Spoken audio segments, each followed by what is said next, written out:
Sir ರಾಜ್ಯಪಾಲ ನಿರೀಕ್ಷೆ ಮಾಡಿದ್ದಾರೆ sir. One second. Allah, let your friends get settled. Sir.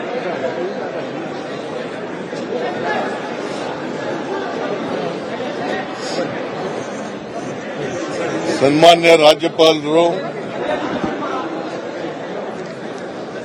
ಪ್ರತಿ ವರ್ಷದ ಆರಂಭದಲ್ಲಿ ಜಂಟಿ ಅಧಿವೇಶನ ಸೇರಿದಾಗ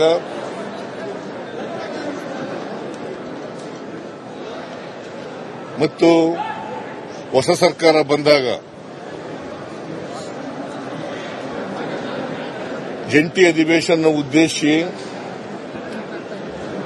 ಭಾಷಣ ಮಾಡತಕ್ಕಂಥದ್ದು ಸಂವಿಧಾನದ ರೀತಿಯ ರಾಜ್ಯಪಾಲರ ಕರ್ತವ್ಯ. ಆರ್ಟಿಕಲ್ 176, 163 ಬಹಳ ಸ್ಪಷ್ಟವಾಗಿ ಹೇಳ್ತದೆ, ರಾಜ್ಯಪಾಲರು ಅವರು ತಯಾರು ಮಾಡಿದಂಥ ಭಾಷಣವನ್ನು ಓದಾಗಿಲ್ಲ.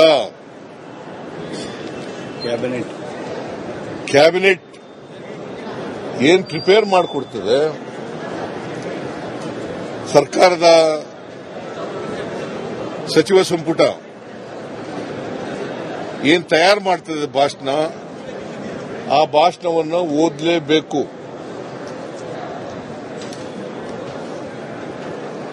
ಇವತ್ತು ಜಂಟಿ ಅಧಿವೇಶನ ಕರೆಯಲಾಗಿದೆ.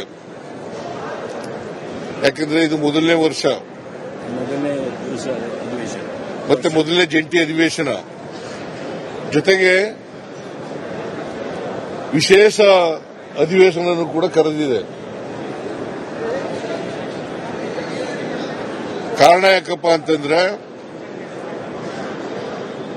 ಮಹಾತ್ಮ ಗಾಂಧಿ ಉದ್ಯೋಗ ಭರವಸೆ ಯೋಜನೆ ಅದನ್ನು ರದ್ದು ಮಾಡಿ, ಅದನ್ನು ರಿಪೀಲ್ ಮಾಡಿ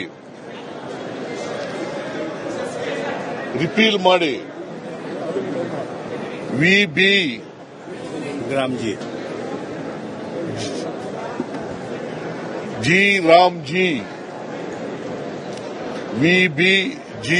ರಾಮ್ಜಿ ಕಾಯ್ದೆಯನ್ನು ಹೊಸದಾಗಿ ಮಾಡಿದ್ದಾರೆ. ನಮ್ಮ ಸರ್ಕಾರದ ತೀವ್ರ ವಿರೋಧ ಇದೆ. ಒಂದು, ಮಹಾತ್ಮ ಗಾಂಧೀಜಿಯವರ ಹೆಸರನ್ನು ತೆಗೆದುಹಾಕಿರ್ತಕ್ಕಂಥದ್ದು. ಎರಡನೇದು, 20 ವರ್ಷಗಳ ಹಿಂದೆ 2005 ಮನಮೋಹನ್ ಸಿಂಗ್ ರವರು ಪ್ರಧಾನಮಂತ್ರಿಯಾಗಿದ್ದಾಗ ಅವರು ಡೈರೆಕ್ಟಿವ್ ಪ್ರಿನ್ಸಿಪಲ್ಸ್ ನಲ್ಲಿರ್ತಕ್ಕಂಥ ಸಂವಿಧಾನದ ನಿರ್ದೇಶನಗಳಲ್ಲಿರ್ತಕ್ಕಂಥ right to work, right to food, right to education, right to information, ಈ ಕಾಯ್ದೆಗಳನ್ನು ತಂದಿದ್ರು. ಉದ್ದೇಶ, ರೈಟ್ ಟು ವರ್ಕ್ ಕಾಯ್ದೆ ತಂದದ್ದು ಉದ್ದೇಶ ಏನಪ್ಪಾ ಅಂತಂದ್ರೆ, ಹಳ್ಳಿಗಾಡಿನಲ್ಲಿ ಇರ್ತಕ್ಕಂಥ ಬಡ ಕಾರ್ಮಿಕರಿಗೆ ವರ್ಷದಲ್ಲಿ 100 ದಿನಗಳ ಕಾಲ, ಕನಿಷ್ಠ 100 ದಿನಗಳ ಕಾಲ ಉದ್ಯೋಗವನ್ನು ಕೊಡಬೇಕು ಅಂತಕ್ಕಂಥ ಉದ್ದೇಶದಿಂದ. ಇದರಲ್ಲಿ ದಲಿತರು, ಕಾರ್ಮಿಕರು ಮತ್ತು ಮಹಿಳೆಯರು, ಸಣ್ಣ ರೈತರು ಇದರಲ್ಲಿದ್ದಾರೆ. ಈ ಉದ್ಯೋಗ ಪಡ್ಕೊಳ್ತಕ್ಕಂಥ ಕೆಟಗರೀಸ್ನಲ್ಲಿ ಇವರೆಲ್ಲರೂ ಕೂಡ ಇರ್ತಕ್ಕಂಥ, ಇದು ವಿಶೇಷವಾಗಿ 53% ಮಹಿಳೆಯರಿದ್ದಾರೆ, 28% ದಲಿತರಿದ್ದಾರೆ. ಇವ್ರಿಗೆ ಉದ್ಯೋಗ ಕೊಡ್ತೀವಿ ಅಂತಕ್ಕಂಥ ಖಾತ್ರಿ ಇಲ್ಲ. ಅವರು ಕೇಳಿದ ಜಾಗದಲ್ಲಿ, ಅವ್ರ ಊರಿನಲ್ಲೇ ಅಥವಾ ಅವ್ರ ಜಮೀನುಗಳಲ್ಲೇ, ಸಣ್ಣ ರೈತರಾದ್ರೆ ಅವ್ರ ಜಮೀನುಗಳಲ್ಲೇ ಅವರು ಕೆಲಸ ಮಾಡಬಹುದಾಗಿತ್ತು. ಇದನ್ನ ರದ್ದು ಮಾಡಿದ್ದಾರೆ. ಯಾಕಂತಂದ್ರೆ ಈಗಿನ ವಿಬಿಜಿ ರಾಮ್ಜಿ ಕಾಯ್ದೆನಲ್ಲಿ ಕೇಂದ್ರ ಸರ್ಕಾರ ತೀರ್ಮಾನ ಮಾಡಬೇಕು. ಕೇಂದ್ರ ಸರ್ಕಾರ ಎಲ್ಲಿ ಕೆಲಸ ಮಾಡಬೇಕು ಅಂತಂದ್ರೆ ಅಲ್ಲಿ ಮಾಡಬೇಕು. ಅವರು ತೀರ್ಮಾನ ಮಾಡ್ತಾರೆ ಎಲ್ಲಿ ಕೆಲಸ ಮಾಡಬೇಕು ಅನ್ನೋದನ್ನ ತೀರ್ಮಾನ ಮಾಡ್ತಾರೆ. ಆಮೇಲೆ 365 ದಿನಗಳು ಯಾವಾಗ ಕೆಲಸ ಕೇಳಿದ್ರು ಕೊಡಬಹುದಾಗಿತ್ತು, ಯಾವಾಗ ಕೆಲಸ ಕೇಳಿದ್ರು ಕೂಡ ಕೊಡಬೇಕಾಗಿತ್ತು. ಅದು ಸರ್ಕಾರದ ಕರ್ತವ್ಯ. ಜೊತೆಗೆ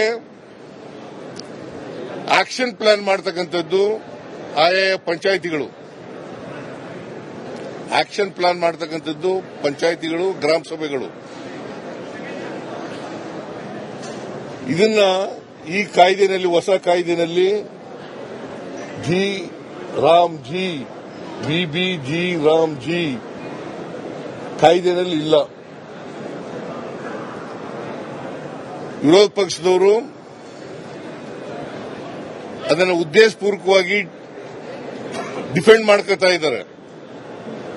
ಯಾಕಂತಂದ್ರೆ ಇವ್ರಿಗೆ ಯಾವುದೇ ಸ್ವಾತಂತ್ರ್ಯ ಇಲ್ಲ. ವಿರೋಧ ಪಕ್ಷದವರಿಗೆ ಕೇಂದ್ರ ಏನ್ ಮಾಡಿದ್ರು ಕೂಡ ಅದನ್ನ ಮಾಡಬೇಕು ಅಂತಕ್ಕಂಥದ್ದು, ಅದನ್ನ ಒಪ್ಕೋಬೇಕು ಅಂತಕ್ಕಂಥದ್ದು, ಅದನ್ನ ಸಮರ್ಥನೆ ಮಾಡ್ಕೋಬೇಕು ಅಂತಕ್ಕಂಥದ್ದು ಇವರಲ್ಲಿ ಇರ್ತಕ್ಕಂಥ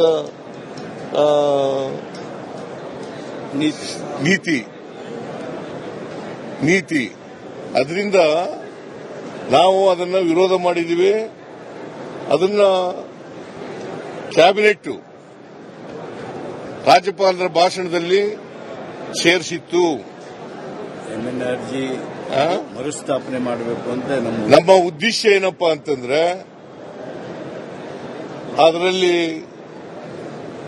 ಮನ್ರೇಗಾದಲ್ಲಿ ಉದ್ದೇಶ ಏನಪ್ಪಾ ಅಂತಂದ್ರೆ ಮನ್ರೇಗವನ್ನ ಮರುಸ್ಥಾಪನೆ ಮಾಡಬೇಕು. ಈಗ ತಂದಿರತಕ್ಕಂಥ ಹೊಸ ಕಾಯ್ದೆಯನ್ನ ರದ್ದು ಮಾಡಬೇಕು. ನಮ್ಮ ಪಕ್ಷದಲ್ಲಿ ಮತ್ತು ಸರ್ಕಾರದಲ್ಲಿ ತೀರ್ಮಾನ ಮಾಡಿದ್ದೀವಿ.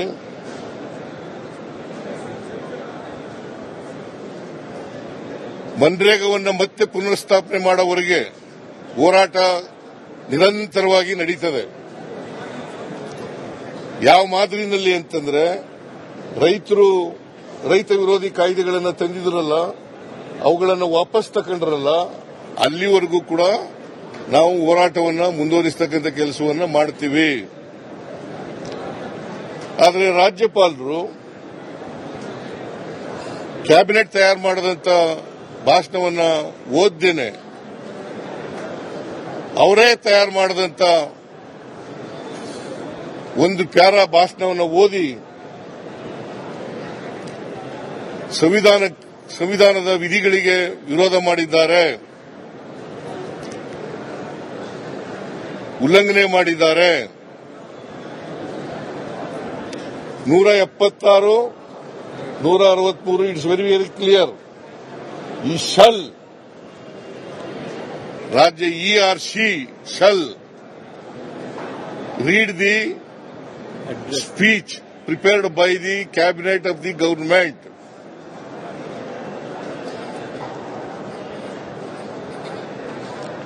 ಇದು ಇರ್ತಕ್ಕಂಥ ವಾಸ್ತವ ಪರಿಸ್ಥಿತಿ. ಇದು ಸಂವಿಧಾನದ ಉಲ್ಲಂಘನೆ ಆಗಿದೆ. ಮತ್ತೆ ಜನ ಪ್ರತಿನಿಧಿಗಳ ಸಭೆಗೆ ಅವಮಾನ ಆಗಿದೆ.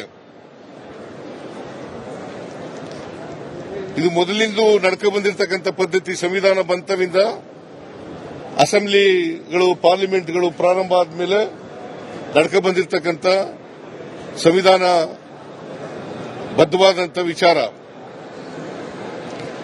ಇದನ್ನ ಉಲ್ಲಂಘನೆ ಮಾಡಿದ್ದಾರೆ. ಇದನ್ನ ನಮ್ಮ ಸರ್ಕಾರ ಪ್ರತಿಭಟನೆ ಮಾಡ್ತದೆ, ನಮ್ಮ ಪಕ್ಷ ಪ್ರತಿಭಟನೆ ಮಾಡ್ತದೆ, ನಮ್ಮ MLAಗಳು ಪ್ರತಿಭಟನೆ ಮಾಡ್ತಾರೆ, MLCಗಳು ಪ್ರತಿಭಟನೆಯನ್ನು ಮಾಡ್ತಾರೆ. ಇಡೀ ರಾಜ್ಯದಲ್ಲಿ ನಾವು ಹೋರಾಟವನ್ನು ಹಮ್ಮಿಕೊಂಡಿದ್ದೀವಿ. ರಾಜ್ಯಪಾಲರು ಕೇಂದ್ರ ಸರ್ಕಾರದ ಕೈಗೊಂಬೆಯಂತೆ ವರ್ತಿಸಿದ್ದಾರೆ.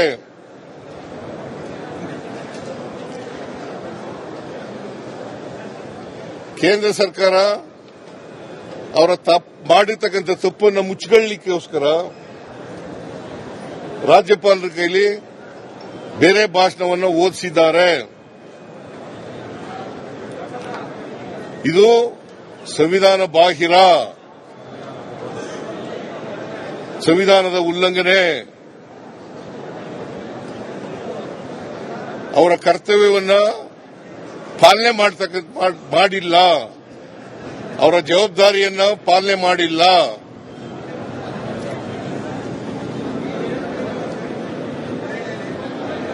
ನಾವು ಓದಿರ್ತಕ್ಕಂಥ ಭಾಷಣ ಈಗಾಗಲೇ ಎಲ್ಲ ಎಂಎಲ್ಎಗಳಿಗೆ ಎಂಎಲ್ಸಿಗಳಿಗೆ ಡಿಸ್ಟ್ರಿಬ್ಯೂಟ್ ಮಾಡಿದ್ದೀವಿ. ನಾವು ತಯಾರು ಮಾಡಿದಂಥ ಭಾಷಣ, ಸರ್ಕಾರ ಕ್ಯಾಬಿನೆಟ್ ತಯಾರು ಮಾಡಿದಂಥ ಭಾಷಣನ ಎಲ್ಲ ಎಂಎಲ್ಎಗಳಿಗೆ ಎಂಎಲ್ಸಿಗಳಿಗೆ ಡಿಸ್ಟ್ರಿಬ್ಯೂಟ್ ಮಾಡಿದ್ದೀವಿ. ಅದು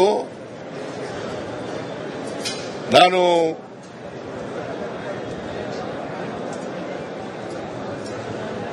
ಮತ್ತೆ ನಿಮ್ಮ ಜೊತೆ ಮಾತಾಡ್ತೀನಿ. ನಾನು ಗಾಂಧೀಜಿ ಹೆಸರನ್ನು ಕೂಡ ತೆಗೆದುಬಿಟ್ಟಿದ್ದಾರೆ. ನಿರ್ಣಯ ಏನಾದ್ರು ತಗೋತೀರಾ ಸರ್? ವಾಪಸ್ ಕಳಿಸ್ಕೊಳ್ಳೋಕೆ ರಾಜ್ಯಪಾಲರ ವಿರುದ್ಧ ನಿರ್ಣಯ ಏನಾದ್ರು ತಗೊಳಕ್ಕೆ ಅವಕಾಶ ಇದೆಯಾ?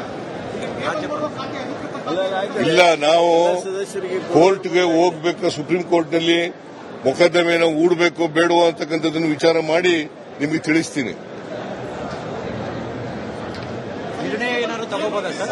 ರಾಜ್ಯಪಾಲರ ಈ ನಡೆ ವಿರುದ್ಧ ನೀವು ವಿಧಾನಸಭೆಯಲ್ಲಿ ನಿರ್ಣಯ? ಇಲ್ಲ, ನಾನು ಈಗ ಕೂತ್ಕೊಂಡು ಮಾತಾಡ್ತೀನಿ, ಬೇರೆ ಮಂತ್ರಿಗಳ ಜೊತೆ ಮಾತಾಡ್ತೀನಿ, ಲಾ ಮಿನಿಸ್ಟರ್ ಜೊತೆಗೂ ಮಾತಾಡ್ತೀನಿ. ಮಾತಾಡಿ ಅಂತಿಮವಾಗಿ ನಿಮಗೆ ತಿಳಿಸ್ತೀನಿ.